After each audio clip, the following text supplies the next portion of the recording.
अब आप श्रवण कर रहे हैं श्री गोपी गीत का 11वां श्लोक। चलसि यद व्रजाचारयन्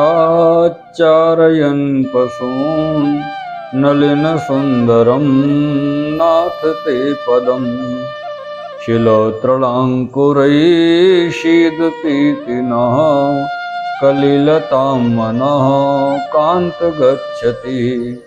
समश्लोकी अनुवाद। गोधन चरावते वन प्रवेशते नाथ, चरण में कंठ ना पड़े, इस विचार से क्षुब्ध है मन, क्या करें प्रभु सोचते यह, क्या करें प्रभु सोचते यह। अब आप इस श्लोक का अन्वय श्रवण करेंगे मेरे प्रिय श्रोताओं। और अन्वय है नाथ, हे नाथ, यद जब ब्रजाचारयन पशून चलसी, आप ब्रज में पशुओं को चराने हेतु पधारते हैं तब, ते नलिन सुंदरम पदम, आपके कमल जैसे सुकोमल चरणों में शिलत तृणांकुरहि, घास कंकरियां और अंकुरों से शीदते पीड़ा होती होगी। इति इस विचार से कांत, हे कांत, नह मनः, हमारा मन कलिलताम गच्छते, व्याकुल बन जाता है। अब इस श्लोक का श्लोकार्थ आप श्रवण कर रहे हैं। हे नाथ, जब आप ब्रज में पशुओं को चराने के लिए पधारते हैं तब आपके सुकोमल चरणारविंदों में कंकरियां, घास और अंकुरों से पीड़ा होती होगी। हे कांत, इसी विचार से हमारे मन व्यथित हो जाते हैं। मेरे प्रिय श्रोताओं, यहाँ से आगे आप श्रवण करेंगे श्री गोपी गीत के 11वें श्लोक का विवेचन भाव अर्थ। गोपिकाएं कहती हैं, हे नाथ, आप मध्याह्न के समय बाबा की गायों को चराते हुए वन में विचरण करते हैं। आपके चरणारविंद सुकोमल हैं, फिर भी चर्म पादुका को भी आप धारण नहीं करते हैं और नंगे पैरों से आप वृंदावन में विहार करते हैं। आपके चरणारविंद में शिल अर्थात पत्थर कंकर चुभते होंगे, तृण अर्थात घास चुभती होगी और छोटे छोटे अंकुरों के कांटे गढ़ते होंगे। अतः आपके चरणारविंदों को श्रम पड़ता है, यह देखकर हमारे मन में क्लेश होता है। यह मार्ग प्रेम का मार्ग है, वह तत्सुख सुखित्व का मार्ग है। प्रिय के सुख में ही जिसका सारा सुख समाहित हो, वही इस संसार में सच्चा प्रेमी है। यह गोपिकाएं भक्ति मार्ग की ध्वजारूप भक्ति मार्ग का आदर्श स्थापित करने वाले गुरुजन हैं। भक्ति मार्ग के ये गुरुजन भक्ति मार्ग के स्वरूप को यहाँ प्रकट करते हैं। वे कहती हैं, हे श्याम सुंदर, आपको कष्ट होता है, वही हमारे मन में बड़े से बड़ा वज्राघात है। हम आपके लिए इतनी खिन्न हो रही हैं, परंतु हे श्याम, हम आपसे एक बात पूछना चाहती हैं कि क्या कभी आप भी हमारे लिए इतने खिन्न होते हैं? हम तो आपकी छोटी से छोटी सामान्य से सामान्य बात को याद कर करके भी खिन्न हो जाते हैं। मेरे प्रिय श्रोताओं, यहाँ श्री सूरदास जी ने भी इसी भावना से भगवान से निवेदन किया है। नागर नंद किशोर विनती करत भयो भोर, हम चितवत तुम चितवत नाही, मेरे करम कठोर। नागर नंद किशोर, नागर नंद किशोर, हे नट नागर नंदलाल, हमने अपने मन की बात आपसे कही, परंतु कभी आप भी तो बोलिए। अपने हृदय के बंद द्वार को कभी तो आप खोलिए। अरे श्याम सुंदर, आपके अधरों में आपकी मधुर शब्दावली छुप गई है, उसे कभी तो प्रकट कीजिए। हे श्याम, आप एक बार तो कह दीजिए, सखियो तुम मेरी हो। इन शब्दों को सुनने के लिए तो हम युगों से तपश्चर्या कर रही हैं। हमारी तपश्चर्या को परिपूर्ण करके आप हमें सिद्ध बनाइए। नारायण भगवान तपस्वियों को मोक्ष का दान करते हैं। हे प्रभु, आप हमें प्रेम का दान कर दीजिए। कभी तो अपने मुख से कह दीजिए ना, हे सखियो, मैं तुम्हारा हूँ और तुम मेरी हो। यद्यपि हम ये भी जानती हैं कि शब्दों में मन के भावों का समावेश नहीं हो सकता है, भी मन बंदर की भांति अत्यंत चंचल है। अतः कभी कभी ऐसे शब्दों को सुनने के लिए वह तड़फता है और कहता है, हम चितवत तुम चितवत नाही, मेरे कर्म कठोर। आज गोपिकाओं को भी ऐसे ही किसी कठोर कर्म की प्रतीति हो रही है। वे कहती हैं, हम आपके लिए खिन्न हो गई हैं। इस निर्जन वन में, वृंदावन की वीथियों में हम आपको पुकार पुकार कर आंसू बहा रहे हैं। हे कृष्ण, आप हमें सुख दीजिए, इतनी ही मात्र हमारी भावना नहीं है, परंतु हमारा अंतःकरण व्यथित है। हमें दंडित करने के लिए आप वृंदावन में छुप गए हैं। यदि आप नंद बाबा के यहाँ जाकर माता यशोदा की गोद में सो गए होते तो हमें व्यथा नहीं होती। यह तो मध्य रात्रि को जंगल की झाड़ियों में आप जाकर छुप गए हैं, इसलिए हमें व्यथा हो रही है। आपके चरणारविंद नलिन जैसे सुंदर हैं, कमल से भी कोमल हैं। आपके चरणारविंदों को कष्ट हो रहा है, यह विचार आते ही हमारे मन में क्षोभ उत्पन्न हो रहा है और क्लेश उत्पन्न हो रहा है। हे घनश्याम, आप कैसी भूमि में विहार कर रहे हैं? शिल वाली, तृणों वाली और अंकुरों वाली भूमि के इन तीनों विशेषणों में प्रकृति के 3 गुण अभिव्यक्त किए गए हैं, सात्विक, राजस और तामस। यह ब्रजभूमि है, अर्थात भक्तों का अंतःकरण है। कोई भक्त तामस है, यह ब्रजभूमि भी कभी तामस है। कोई भक्त राजस है, अतः ब्रजभूमि भी कभी कभार राजस है। और कोई भक्त सात्विक है और ब्रजभूमि भी कभी कभार सात्विक है। गोपिकाएं कहती हैं, हे कृपालु, ऐसे सगुण भक्तों को निर्गुण बनाने के लिए आप कष्ट उठाते हैं। आपकी कृपा का एहसास होते ही हमारा मन द्रवीभूत हो जाता है। ब्रज में 3 प्रकार की भूमि है, पर्वत प्रदेश की भूमि, अरण्य की भूमि और पुलिन की भूमि। कभी आप श्री गिरि गोवर्धन की कंदरा में, कभी वृंदावन की वीथियों में और कभी श्री यमुना जी के पुलिन पर गोधन चराते हुए विहार करते हैं। इससे न मनो कलिलताम गच्छति, हमारे मन को क्लेश होता है। यहाँ क्लेश के लिए कलिलता शब्द प्रयुक्त किया गया है। मेरे प्रिय श्रोताओं, कलिम क्लेशम लाति इति कलिलः, तस्य भावो कलिलता ताम कलिलताम। कलि अर्थात कलह, क्लेश। जो क्लेश को लावे वह कलिलता।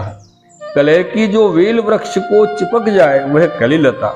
मन रूपी वृक्ष से क्लेश रूपी बेल चिपक गई है। वृक्ष के आधार के अभाव में बेल चढ़ती भी नहीं है और टिकती भी नहीं है। मन वृक्ष जैसा है, उस वृक्ष को क्लेश रूपी लता ने आक्रांत कर लिया है, इसीलिए मन में कलह उत्पन्न हो गया है। गोपिकाओं को मन ही मन क्लेश जगा है, आंतरिक संघर्ष उत्पन्न हो गया है। उस आंतरिक संघर्ष को ही कलिलताम मनः गच्छति ऐसा कहकर व्यक्त किया गया है। इसीलिए यहाँ गोपिकाएं कहती हैं, हमारा मन क्लेश का अनुभव कर रहा है। मन गोपिकाओं से पूछ रहा है, गोप वधुओं, जो कठोर है, जो निर्मोही है, निर्मम है, उसके पीछे व्याकुल होकर तुम क्या करोगे? तो यहाँ गोपिकाएं प्रत्युत्तर कहती है, मेरे प्रियजनों, हे मन, श्री कृष्ण हमारे कांत हैं, वे हमारे समग्र सुख के आधारभूत हैं। हे मन, तू ही बता, जो समग्र सुख का आधार हो उसका दुख हम कैसे देख सकते हैं और कैसे सहन कर सकते हैं? श्री कृष्ण तो हमारे प्रिय हैं, वे तो हमारे आत्मा को, मन को, बुद्धि को और इंद्रिय को सबको तृप्त करते हैं, इसीलिए वे प्रिय कहे जाते हैं। जो अमृत के जल में सराबोर कर दे उसी को प्रिय कहते हैं। गोपिकाओं ने मन के साथ युद्ध करना शुरू कर दिया है। हे मन, श्याम सुंदर तो हमारे प्रिय हैं, उस प्रिय को होने वाली पीड़ा को हम कैसे सहन कर सकती हैं? मन गोपिकाओं को समझाता है। मेरे प्रियजनों, यह समझने जैसी बात है, ध्यान से आप समझिए।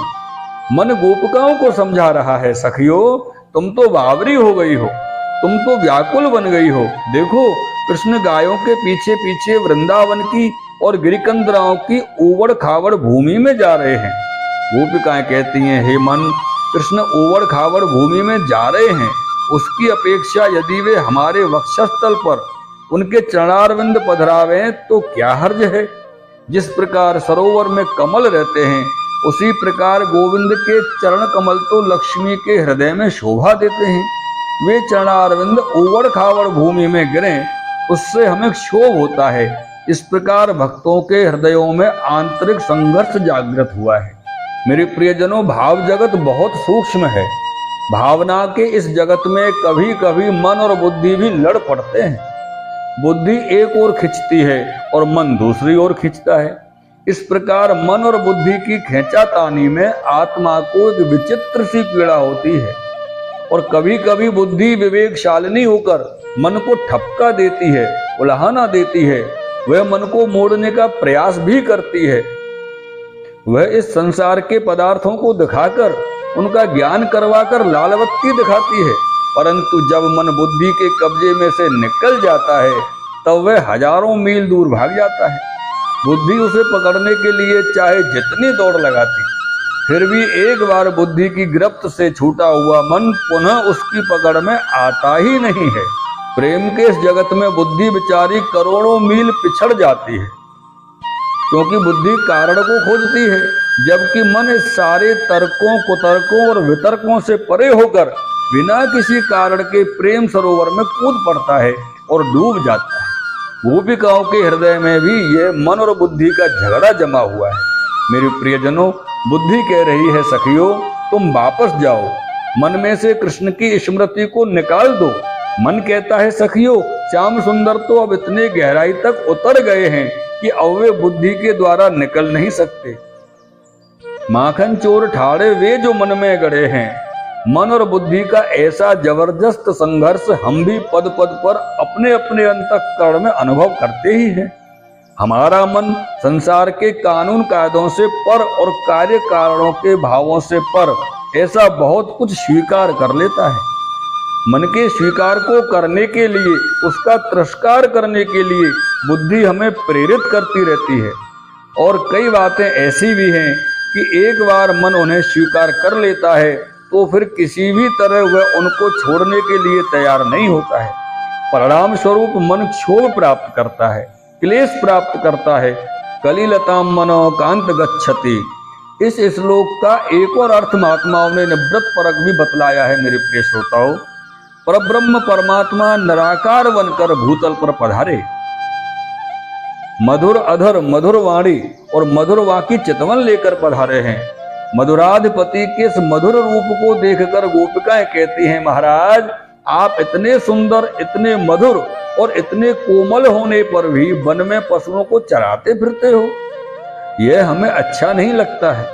व्रज अर्थात भक्तों का अंतःकरण, भक्तों के अंतःकरण में से निकलकर पशुवृत्ति वाले भोगियों की इंद्रियों को तृप्त करने के लिए उनके पीछे पीछे आप पधारते हैं, यह हमें अच्छा नहीं लगता है।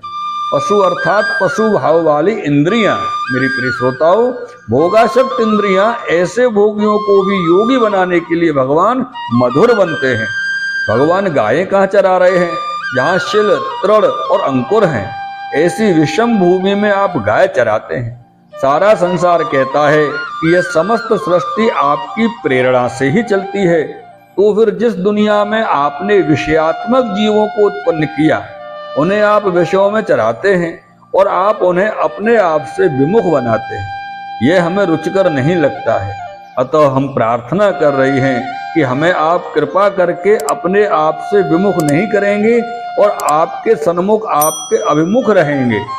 मेरे प्रिय श्रोताओं, यहाँ पर एक बड़ी सुंदर पद की रचना श्री सूरदास जी ने जो करी है वो आप श्रवण कीजिए। अखियां हरि दर्शन की प्यासी, देखो चाहत कमल नयन को निस दिन रहत उदासी। अखियां हरि दर्शन की प्यासी, केसर तिलक मोतिन की माला, वृंदावन के वासी। नेह लगाए त्याग गए तृण सम, डार गए गल फांसी। काहू के मन की को जानत, लोगन के मन हासी।